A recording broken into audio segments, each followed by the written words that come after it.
Salam sejahtera buat kita semua. Perkenalkan, nama saya Freddy Madianto Purba, saya CJP dari Kota Medan, Sumatera Utara. Demonstrasi kontekstual. Modul 1,4.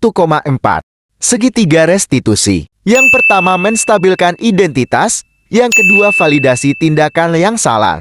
Yang ketiga, menanyakan keyakinan. Penjelasan terkait segitiga restitusi adalah proses menciptakan kondisi bagi peserta didik untuk memperbaiki kesalahan mereka, sehingga mereka bisa kembali pada kelompok mereka dengan karakter yang lebih kuat. Selamat pagi anak semua. Bagaimana kalian sehat semua ini? Oke, sebelum saya mulai pembelajaran kita, saya mau tahu dulu yang tidak hadir hari ini siapa ya? Sekretaris, siapa yang tidak hadir? Destian, Pak. Destian. Ada yang tahu Destian kemana? Tidak tahu, Pak. Ini sudah jam 7:30 tapi belum tiba juga. Pagi, Pak. Selamat pagi. Duh, kenapa baru datang jam sekarang? Ini udah lewat 20 menit Destian. Bangun, Pak. Ya udah, nanti apa alasan kamu? Nanti kamu datang ke ruangan Bapak ya. Oke, silakan kamu duduk. Siap.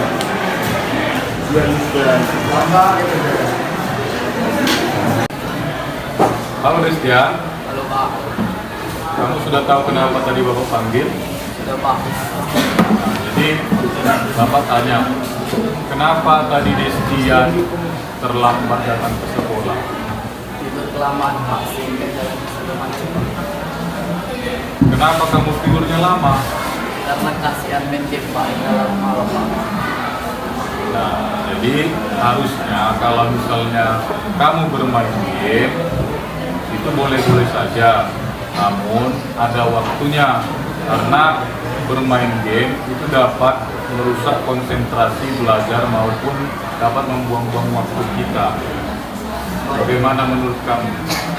Baik, Pak. Tidak akan saya ulangi lagi, Pak. Apakah kamu bisa berjanji untuk tidak mengulanginya kembali? Bisa, Pak. Saya berjanji, Pak. Baiklah, jika demikian maka kamu Bapak maafkan dan jangan mengulangi kesalahan yang sama ya. Oke, Pak. Oke, silakan kembali. Siap, Pak. Ya. Halo, nama saya Destian Abednego. Saya kelas 11 IPS 3.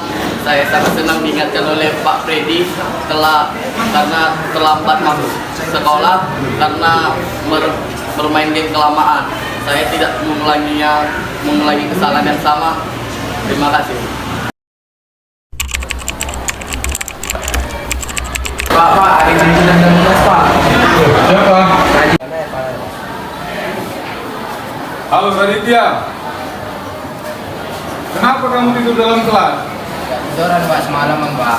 Ya udah, nanti kamu datang ke ruang Bapak ya. Ya, Pak. Raditya, Ya, Pak.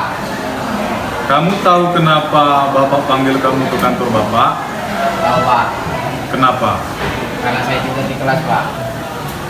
Kenapa kamu tidur di kelas, nak? Kamu kan tahu, kelas itu tempat belajar.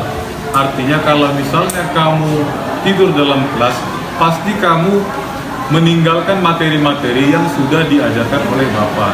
Jadi Bapak boleh tahu kenapa kamu tidur di dalam kelas? Apa yang membuat kamu tidur dalam kelas, nak? Saya tidur di dalam kelas karena semalam tidak tidur, Pak. Kenapa kamu tidak tidur semalaman, nak? Kasihkan nonton televisi saya, Pak, semalaman sehingga sampai pagi, Pak. Oke, baiklah. Jadi, jika Bapak di posisi kamu, itu memang benar. Kalau kita nonton televisi, untuk menggali dan mendapatkan informasi, itu baik. Tapi kalau untuk berlarut-larut menonton televisi, itu dapat mengganggu sistem kerja otak kita. Sehingga apa? Sehingga kita yang harusnya tidur atau beristirahat, itu kita waktunya terpakai untuk hanya menonton televisi saja. Jadi bagaimana menurut kamu? Apakah kamu dapat berubah dan tidak mengulangi kesalahan yang sama? Ya, Pak. Saya berjanji, Pak, tidak akan mengulangi kesalahan yang sama lagi, Pak. Baiklah, untuk kejadian tadi pagi, kamu Bapak maafkan. Nah, untuk berikutnya jangan lagi mengulangi kesalahan yang sama ya. Ya Pak. Baiklah, jika demikian silakan kamu kembali ke ruangan. Ya, terima kasih Pak. Ya, sama-sama. Kenalkan, nama saya Raditya Algifari dari kelas 11 IPS 3. Saya mengaku salah karena tidur di kelas. Yang membuat saya tidur di kelas karena tidak tidur semalaman sehingga sampai pagi. Saya terima kasih atas Pak Freddy telah mengingati saya agar tidak tidur semalaman. Saya berjanji tidak akan mengulangi kesalahan yang sama.